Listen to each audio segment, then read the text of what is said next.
Our next presentation is from Matt Paff, General Manager, Attaché Software, who are one of the sponsors of this conference, and one of Australia's leading suppliers of accounting and payroll software solutions. Prior to taking on this role, Matt ran a successful business improvement and software consulting business specialising in the aged care and disability sectors. He's a co-author of the Business Improvement Guide, a practical handbook of over 700 tactics that organisations can use to operate more efficiently and increase productivity. Can you welcome Matt to the podium? Thank you, Helen. You've just framed my presentation very, very well. I really wanted to talk about that concept of leveraging ideas from other sectors, leveraging overseas, to exemplify what's going to happen in the Australian industry over the next 10 years and why IT is at the centre of what needs to happen. So I start with a preamble. The introduction of CDC funding model is designed to drive efficiency within the industry. It's about choice, but more than anything, it's about getting government funding efficiency in the way that the money is spent. The government's view, and the government's view across all industries, is that competition drives efficiency, and we need to be aware of that. Charles Darwin: it is not the strongest of the species that survives, nor the most intelligent, but the ones most responsive to change. There will be, and I'm going to quote some stats, there will be significant change in the industry over the next 10 years, and it's going to be the most responsive that are going to survive and thrive.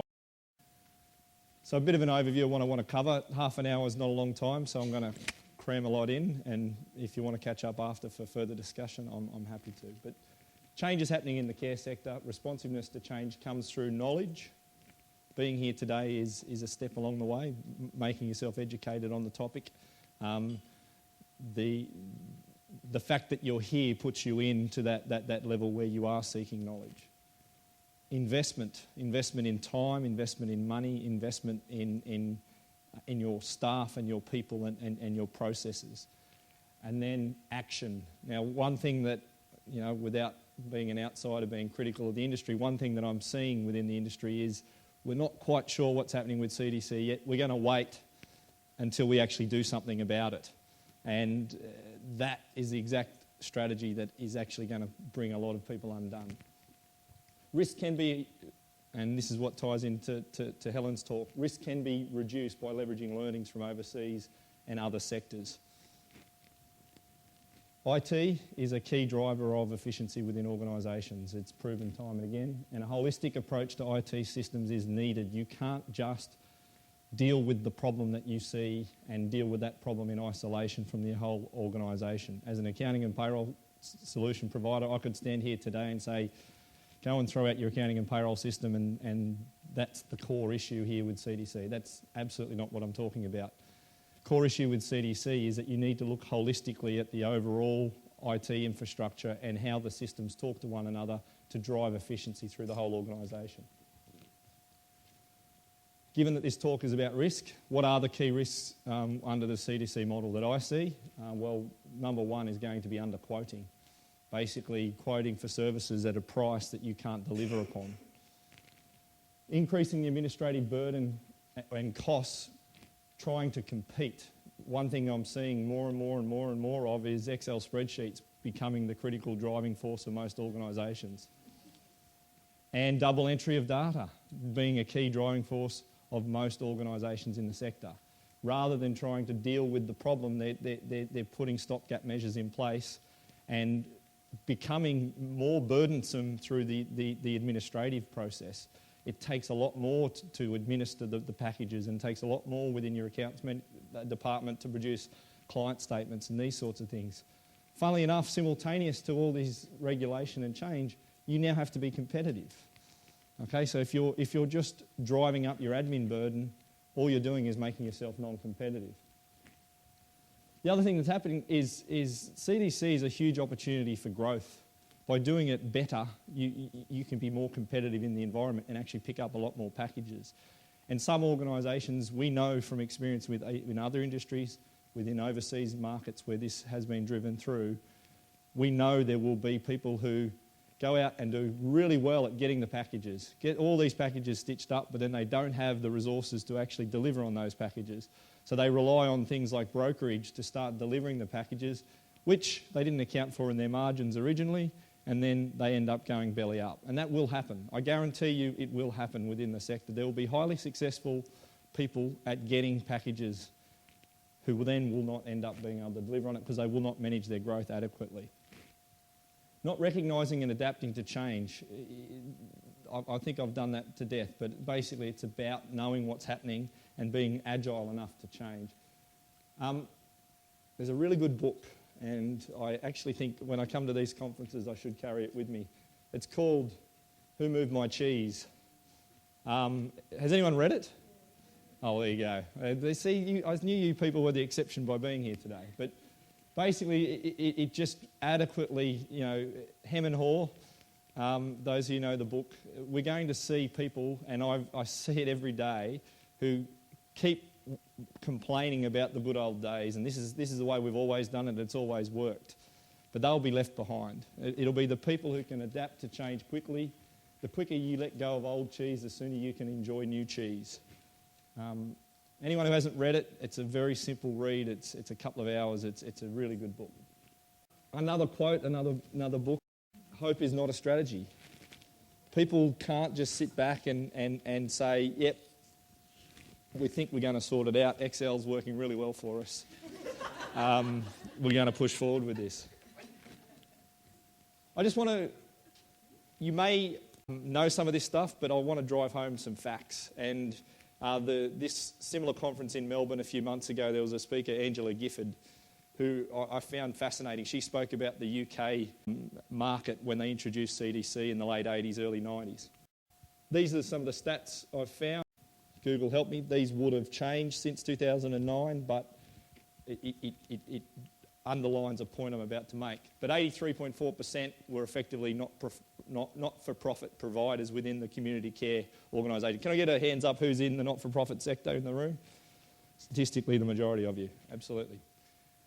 Only 5.1% of care providers in Australia in 2009 were in the for-profit sector. In the residential space, a little bit different percentages. 26.9% of total beds were provided by the private sector, and that's changed. So that's back in 2007, come through to 2010. 35% was now provided by the for-profit sector, and I guarantee if I could find some stats on today, it would be significantly higher than 35%. Let's look at the UK. 14% of residential providers are not-for-profit. So 86% are for-profit in the UK. Angela quoted a stat. Now, I haven't been able to back this up, but Angela Gifford is my source of this. 6% of the community care is not-for-profit. 94% of the UK community care market is for-profit now. So what's the point I'm trying to make? The risk that the not-for-profits run is who moved my cheese, not realising that we're in a now competitive environment. You have to compete. The reason why the for-profit organisations have dominated in foreign markets when this change has come through is because the not-for-profits sat on their hands and said, we know this industry, this is our industry. We know this industry. But what you're already starting to see is large organisations coming into the sector who have no experience in aged care, but they know about cost management. They know about labour hire.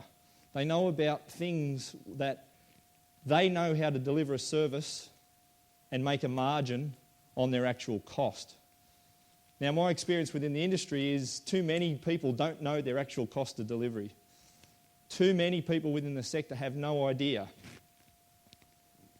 Let's get back to the point. Competition requires operational efficiency.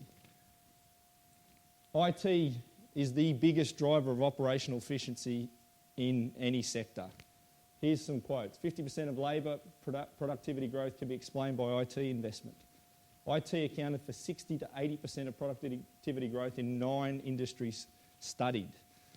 IT is a key driver for competitiveness, and Excel does not count as IT. So what can we learn from other industries? Know thy cost of delivery. That is probably the number one takeaway I can try and drive home today, is other sectors show that knowing your cost is key to survival. Knowing exactly what it costs you to deliver a service so that your care managers who are out there effectively as your sales team who are doing quotes can quote at a reasonable margin that you're actually going to make a profit on to cover your cost of delivery. And I say your actual cost. Too many people don't understand the actual cost of delivery. They know they pay a staff member $25 an hour. Then you've got 9.25% superannuation. Then you've got things like work cover. Then you've got training and IT systems and telephone bills. And what is the actual cost of delivery of service? It goes far beyond what you pay that person on an hourly basis. So let's get into it. My view of CDC is where the drive in particularly the community care sector at the moment, because this is where it's happening, is historically organisations have been pretty good at reporting down to program level. Okay, they will have a program that gets funded by a funding body, and they need to report on how that program went. CDC requires you to drill below that level now. Okay, you need to go down to the individual service that you're providing, even the individual staff member, individual client, to know exactly what it's costing you to deliver the service. Just to represent that, historically most organisations have operated on a bucket approach. We have a program, we cost against that bucket. Okay, anything that goes, any of the expenses, we put against the bucket, and then we basically report at bucket level. And there might be 50, there might be 70 people within that program. Doesn't matter, we're just focusing on the actual program delivery. CDC now drives in this need to actually cost and know your profit margin down to the individual service that you're providing and the individual client, to know that you're actually going to be able to survive into the future. Client statements. Now, I gave a talk in Melbourne on this and it raised a lot of controversy amongst a number of different people.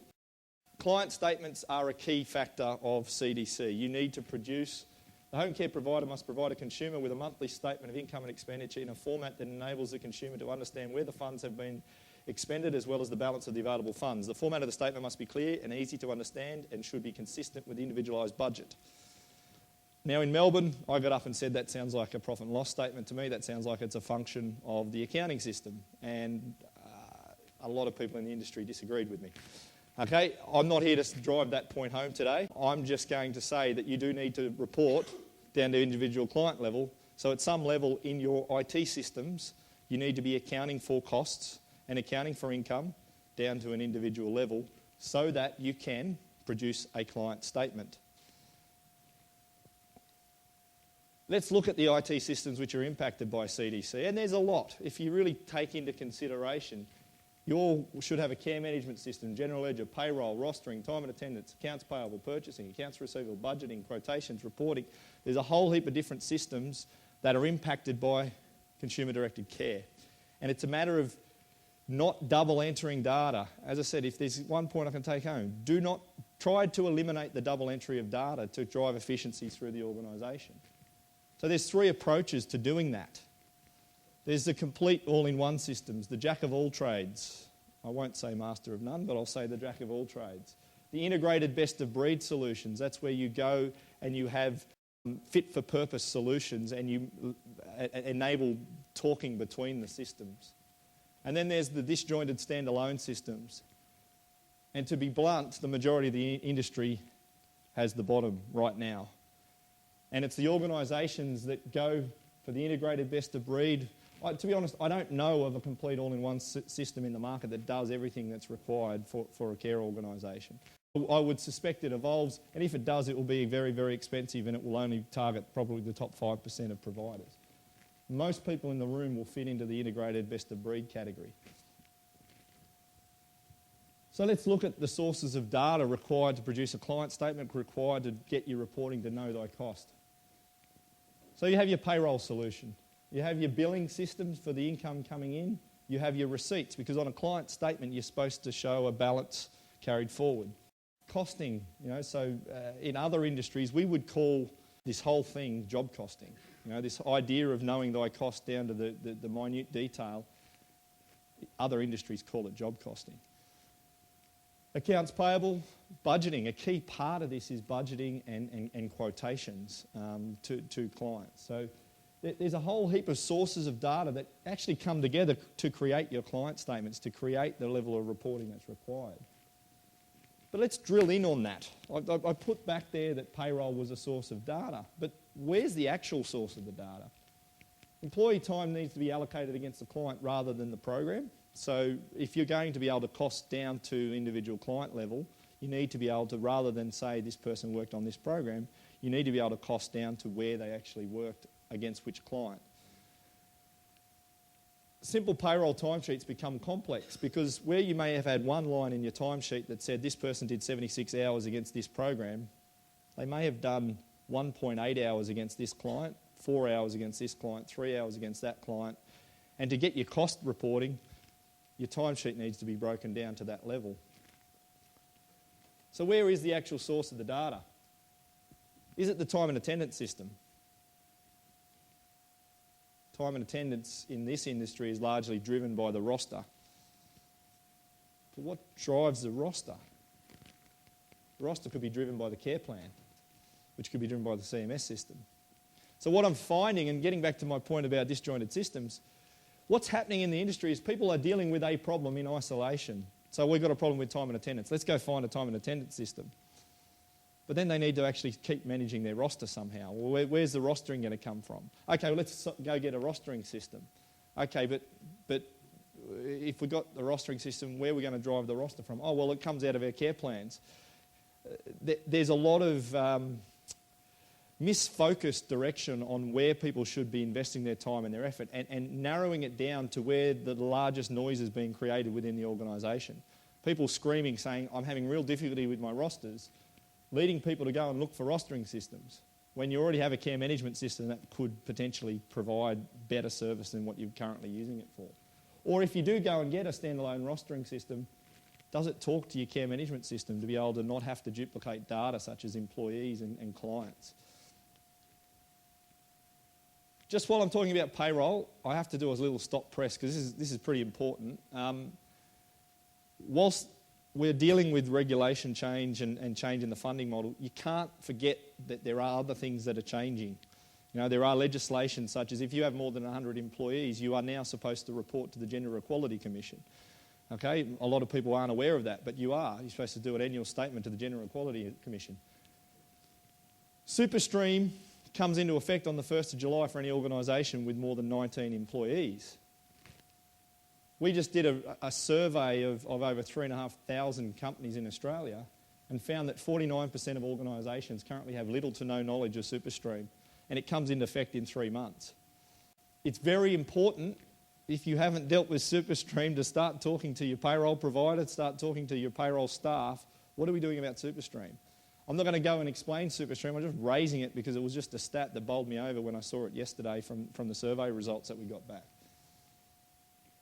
Anyway, getting back to systems. Budget. Where does the budget for a client come from? Is it static? Is it something that you agree on up front, or is it dynamic as things change?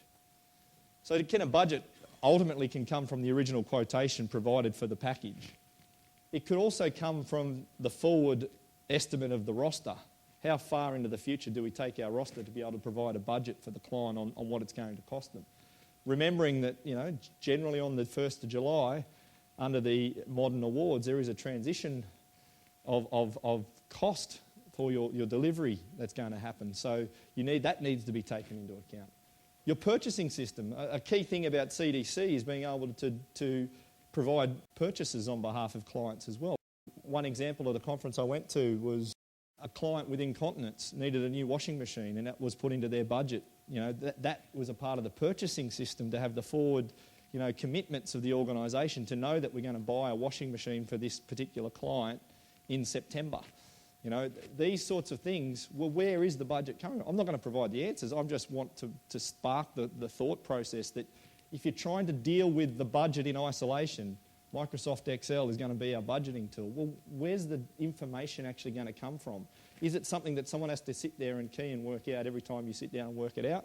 Or is it going to be dynamic with data flowing between your rostering system and your quotation and your purchasing system? I'm going to finish with 7 fast facts. I'm an opinionated person. They're my opinions. You can take them or leave them, but I'm going to call them facts. CDC will require operational and administrative change and efficiency for providers to survive. We saw the stats from the UK. Right? IT systems are a key means of driving efficiency. To drive efficiency, investment is required. Investment of money, time, and intellectual property. It's a fact. Okay, while funding is tight, whilst we don't have budgets, there is a certain level of investment that's going to be required to adapt to change. Those investments are paying to attend events like this. It's about building up that intellectual property. It's about working with consultants who actually have knowledge of what you're trying to achieve. It's about investing in IT systems. I'll just make a comment at this point, and again, this is an opinion, not a fact, but it astonishes me that the industry, people in the holistic approach to IT, will spend hundreds of thousands of dollars on their care management system and then put that back into an accounting system that they paid $500 for off the shelf at Harvey Norman. This sector, 50% of organisations within this sector use entry-level accounting systems such as MYOB and Reckon. And yet they'll go and spend a couple of $100,000 on the care management system, but they don't see any value in the accounting and payroll solution that effectively underpins all that. Just an opinion. No matter how good your systems are, they're only as good as they're implemented, maintained and utilised. I did a whole talk on this at the Australian Payroll Association conference last year, and whenever you implement an IT system, there's a period of ramping up where you get used to that system. You're actually a little bit less efficient when you're first implementing that system. And you'll get to a point, generally, depending on the system, after about 6 months, where you're kind of starting to reap the rewards and the efficiency gains of that system. That's the implementation phase. You may be using the system at that point about 85% of the way. And then what happens is there's a new release that comes out. And then basically there's a legislative change. And then there's something else that changes, a staff member leaves. And all of a sudden, the organisation that was utilising 85% of the full capability of the system is using 65%. And then a new staff member comes in and Chinese whispers. They only get a day changeover to learn the new system and they teach themselves. And all of a sudden you're using it at 45% of the full capability. And all of a sudden you're 35%. And then one day you wake up and go, what is this crap system we're using? Right? Funnily enough, 90% of the time, it's got nothing to do with the system. It's how well you've implemented and maintained that system. Okay? Now, you need to challenge your IT providers to continue to be relevant. And there are a number of packages in our industry that haven't maintained their relevance. So I'm not just going to blame the individual organisations for how well they've implemented and maintained. But a lot of the time, it is the individual organisation and how well they've implemented and maintained their system.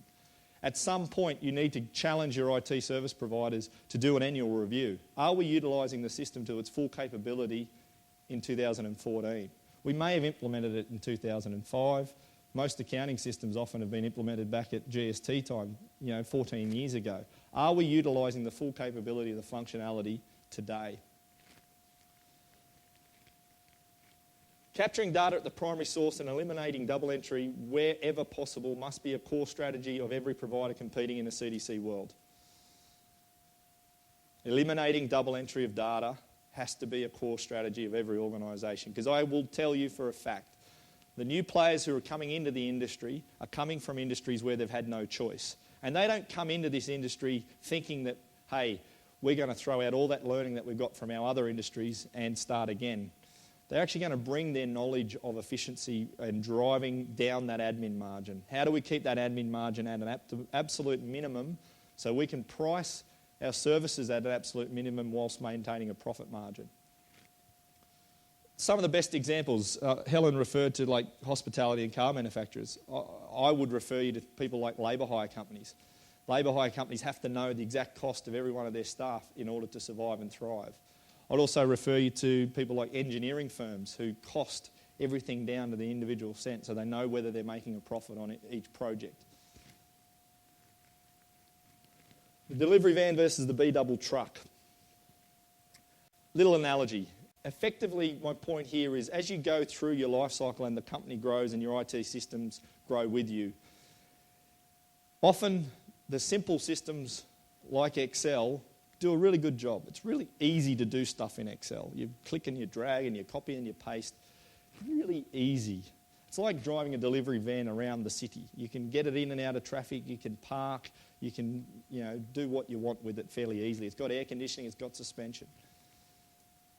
But at the point that your organisation needs to actually start doing its deliveries with a B-double truck because your deliveries are too large, your requirements are too large, it can be harder. Doesn't mean that the B-double truck's not better than the delivery van. It's not an excuse to not learn how to drive the B-double truck just because it's not as easy. Okay? The point is, if you need a B-double truck to get the level of reporting that's going to make you competitive, it's not necessarily going to be easier than your Excel spreadsheets or your MYOBs to actually move forward with. But what you're going to get in the long run is a better, more detailed reporting mechanism. I just threw out, I'm not one to flog product, but I'll just put that little comment up there. I've said it time and time again, MSXL cannot be your primary system for CDC compliance if you're going to compete long term. Fact. Okay, I will bet money on it. If anyone wants to doubt me, I'm happy to give you some odds. Decisions with regard to CDC data capture and reporting cannot be made in isolation. I've made this point, okay? Don't just deal with the problem that individual care managers or your Don or someone is actually complaining the loudest about. Don't go and make a decision without actually looking at the overall bigger picture, okay? If you're not dealing with the bigger picture, you'll make mistakes. I have already seen a number of organisations over the last 18 months who have rushed out and dealt with one of the problems. But all it did is it created greater problems for them down the track because that system didn't integrate with another system. I had a chat with one of the ladies out the front before coming in.